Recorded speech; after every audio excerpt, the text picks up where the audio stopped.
இந்தி திணிப்புக்கு எதிராக போராடிய மாணவர்களின் எழுச்சியை ஆவணப்படுத்த வேண்டும் என்கிற இயக்குனர் சுதா கொங்கராவின் முயற்சியும், சிவகார்த்திகேயன், ரவி மோகன், அதர்வா, ஸ்ரீலீலாவை வைத்துக்கொண்டு கமர்ஷியலாக கல்லா கட்ட வேண்டும் என்கிற தயாரிப்பாளரின் இயக்குனராகவும் சுதா கொங்கரா அருமையாகவே அரை சதம் அடித்துள்ள படம்தான் பராசக்தி புறநானூறு எனும் மாணவர்களின் புரட்சிப்படை.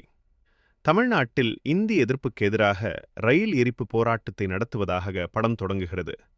ஆரம்பத்திலேயே காவல்துறை அதிகாரியான திருநாடம் ரவிமோகன் ரயிலில் நாயகன் செழியன் சிவகார்த்திகேயன் உடன் சண்டையிடும் காட்சிகளுடன் படம் பக்காவாக ஆரம்பிக்கிறது.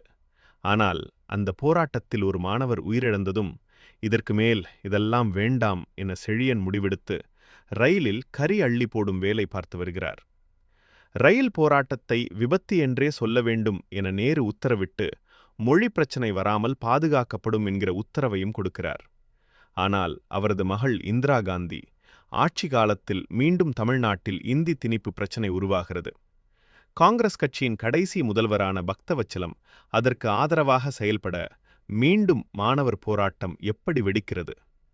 தனது துப்பாக்கி சுடும் விரலை உடைத்த செழியனை பழிவாங்க திருநாடம் பொள்ளாச்சி மக்களை கொடுமைப்படுத்திக் கொள்வது, மாணவர்கள் நடத்திய கையெழுத்து இயக்கத்தை முடக்க அவன் செய்யும் சதிகளை நாயகன் செழியன் முறியடித்தாரா இல்லையா?